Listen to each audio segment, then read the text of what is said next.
पिछले 2 से 3 दशक में जलवायु में काफ़ी बदलाव आया है। इससे वर्षा की अनियमितता और फसल खराब होने की संभावनाएं भी बढ़ गईं। इन सभी समस्याओं को देखते हुए कई किसानों ने बेल की खेती की ओर रुख किया, क्योंकि ये सूखे की स्थिति में या खराब मिट्टी में भी हो सकता है। क्योंकि बेल एक ऐसा फल है जो गर्मियों के मौसम में पाया जाता है।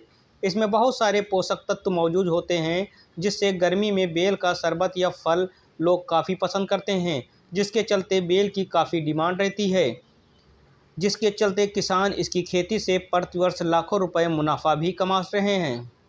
वहीं जिले के इस किसान ने बेल की खेती में महारत हासिल की है। इस खेती से उन्हें अच्छा मुनाफा भी हो रहा है, जिसके लिए वो कई सालों से बेल की खेती करके लाखों रुपए मुनाफा कमा रहे हैं।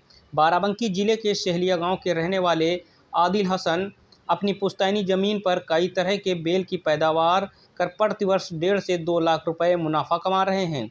वहीं बेल की बागवानी कर रहे किसान आदिल हसन ने बताया, ये हमारी पुश्तैनी 2 एकड़ बेल की बाग है, जिसकी खेती हम बचपन से कर रहे हैं। पहले हमारे पूर्वज करते थे, अब इसकी देख रेख हम कर रहे हैं। इस खेती में लागत न के बराबर है, क्योंकि इसकी जुताई की जाती है और साथ में नए पेड़ भी बीच बीच में लगा देते हैं, जिससे हमारे नए पौधे तैयार हो जाते हैं। उसकी खेती बंजर पड़ी खाली ज़मीन पर भी आराम से कर सकते हैं। इसका पौधा एक बार लगाने के बाद इसमें पानी की भी ज़रूरत नहीं पड़ती, न तो देख रेख की।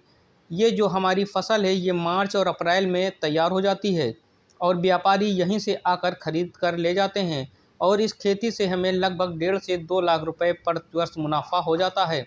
मैं अपने और किसान भाइयों से कहना चाहता हूँ, आप भी 1-2 पेड़ अपने इस्तेमाल के लिए लगाएं और दूसरों को लगाने के लिए प्रेरित करें। मेरा नाम मोहम्मद आदिल हसन है। ये मेरा बेल की बाग पुश्तैनी है और जो कि हमें बुज़ुर्गों ने लगाई थी वो चली आ रही है, पर और हम लोग भी इसमें जो है लगाते रहते हैं। नए पेड़ भी जो भी वैरायटी आती है नए उस तरह से लगाते हैं। और ये मेरे करीब 2 एकड़ में है बेल की बाग।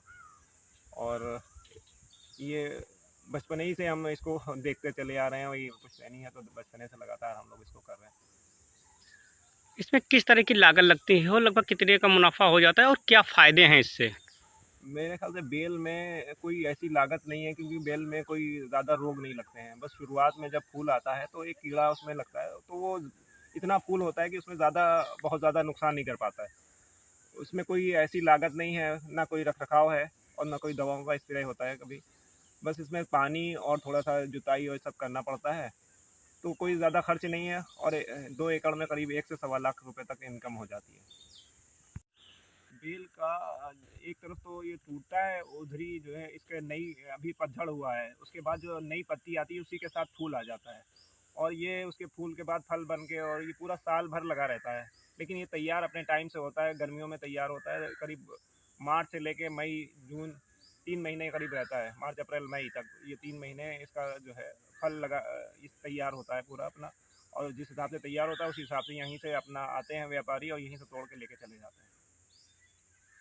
मैं और किसानों को से बस यही कहना चाहूँगा कि बेल के इतने फ़ायदे हैं। अगर किसान के पास इतनी जगह है कि 1 से 2 पौधा लगा सकता है तो वो अपने इस्तेमाल के लिए बेल के पौधे ज़रूर लगाए और दूसरों को भी लगाने के लिए कहे। क्योंकि बेल बहुत ही हिंदुओं में इसको बहुत ही पवित्र माना गया है। बेल पात्र की और बेलों की जो है कई जगह पे पूजा और इसी वो इस्तेमाल होता है इसमें भी।